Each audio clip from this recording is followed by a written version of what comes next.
You believe you are looking at the world. You don't wake up each morning wondering whether the floor beneath your feet is real.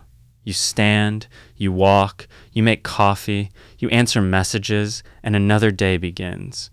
The world is already there, waiting for you, exactly where you left it. The same streets, the same sky, the same people. Nothing about this seems remarkable. If you touch a table, it feels solid. If someone speaks, you hear their voice. If the wind blows, you feel it against your skin. Life unfolds with such consistency that questioning the world itself seems unnecessary. After all, what could be more obvious than what is right in front of you? Every decision you make depends on this certainty. You trust that the chair will support your weight. You trust that tomorrow the sun will rise. You trust that when you look into a mirror, your reflection will appear. These are not conclusions you arrive at each morning. They are assumptions so deeply woven into everyday life that you never stop to notice them. You simply live. And perhaps that is why this question has remained untouched in ordinary life. For just a moment, forget what you have been taught. Forget what you think this video is going to say. Simply remain with the obvious. There appears to be a world. It stretches beyond your window, beyond your city, beyond the horizon. It seems to exist whether you pay attention to it or not. It seems completely independent of you. That is how almost every human being experiences life. There is nothing strange about that. The strange thing is that something so familiar has almost never been examined.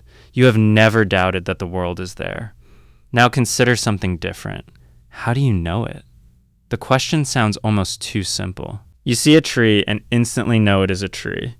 You hear a familiar voice and know who is speaking before you turn around. You walk into your home without studying every room to make sure it is yours. Recognition is immediate, effortless.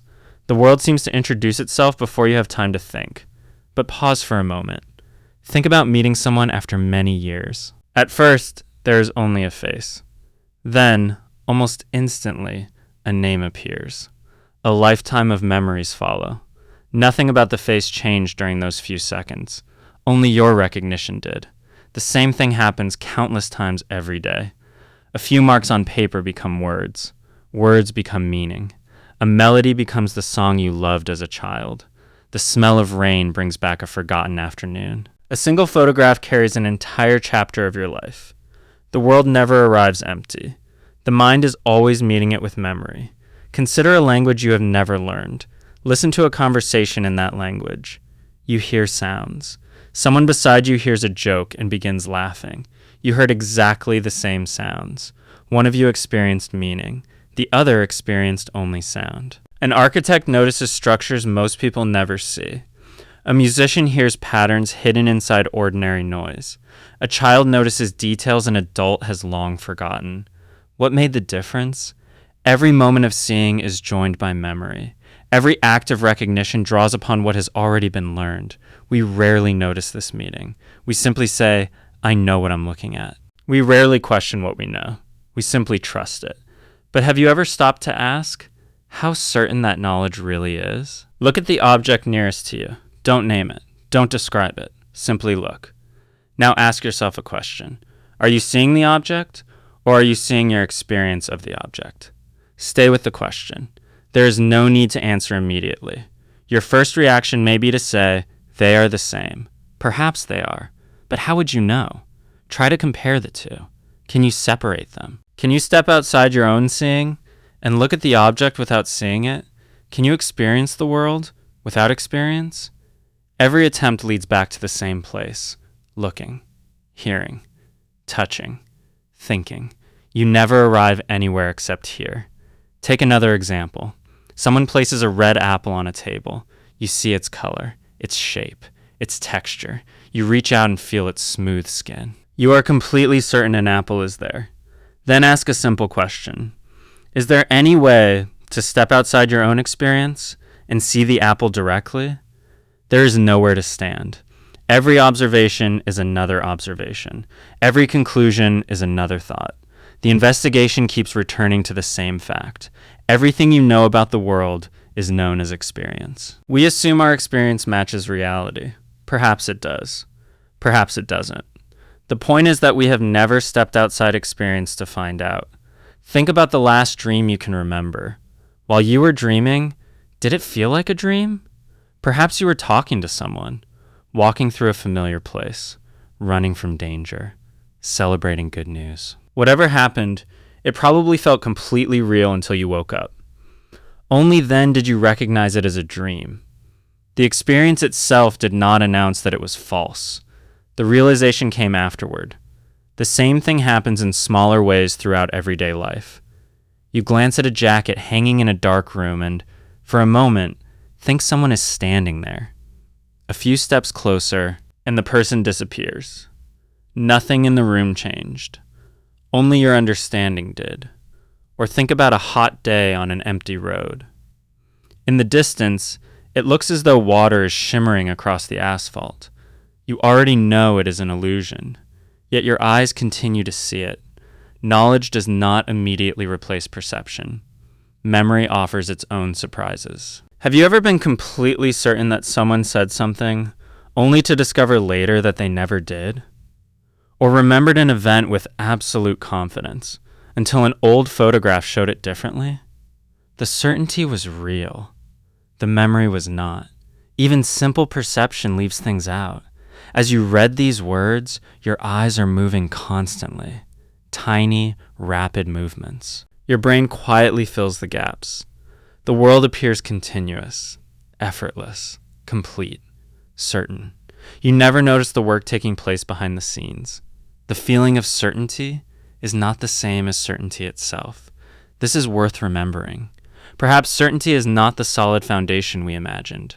Perhaps it is an experience, one that can be convincing and sometimes mistaken. Until now, the question has been about the world.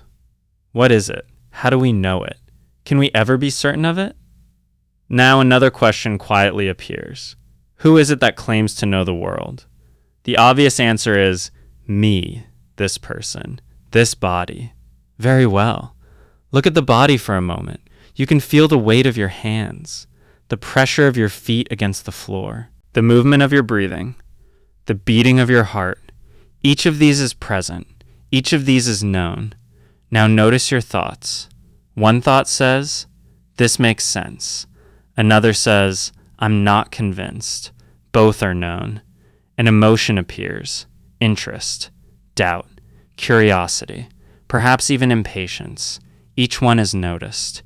Each one passes. The body is known. Thoughts are known. Emotions are known. Even the quiet feeling, I am this person, appears and is known. Now compare this with the world. The sound of a passing car is known. The light entering through the window is known. The screen in front of you is known. Something unexpected begins to happen. The world is known. The body that seems to know the world is also known. The thoughts explaining the world are known. The emotions responding to the world are known. What seemed like two separate things, a world on one side and a knower on the other, becomes more difficult to separate. We began with the assumption that one was observing the other. Now, look carefully. Can you actually find that dividing line? Or do both the world and the one who says, I am looking at the world, appear in exactly the same way as something known? Do not answer. Simply remain with the question. Perhaps the boundary we have taken for granted is not as obvious as it first appeared. So ask the question once more. Is the world real? At the beginning, the answer seemed obvious. There was a world. There was someone looking at it. One existed, the other knew. That division appeared so natural that it was never questioned. Now look again. The world appears. No one is denying that. The body appears. Thoughts appear. Sounds appear. Sensations appear.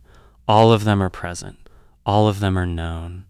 Now imagine that for just one moment, there was no knowing of any kind. No seeing, no hearing, no feeling. No awareness of anything at all. Where would the world be for you? Not the idea of the world. Not what someone else says about it. The world you actually know. Could it appear without being known? look again. A sound depends upon hearing. A color depends upon seeing. A thought depends upon being known. Take away the knowing, and what remains of your world? Not as a theory. In your own experience, everything you have ever called the world has appeared only when it was known. The body has been no different. You know your hands. You know your breathing. You know your thoughts. You know the feeling, I am this person. They too appear, and they too are known. So perhaps reality has been quietly reversed. All along, we imagined that knowing belonged to the mind. But look carefully. The world appears in knowing. The body appears in knowing. The mind appears in knowing. Knowing does not appear inside any of them. Without the world, knowing remains. Without a particular thought, knowing remains. Without a particular experience, knowing remains. Everything that appears borrows its presence from knowing. Knowing borrows nothing. Look for yourself. Has there ever been a world apart from knowing? Stay with that question. It was a question that Nisargadatta Maharaj returned to again and again. He said, "The world is but a show, glittering and empty. It is, and yet it is not. It is there as long as you want to see it and take part in it. When you cease caring, it dissolves. It has no cause and serves no purpose."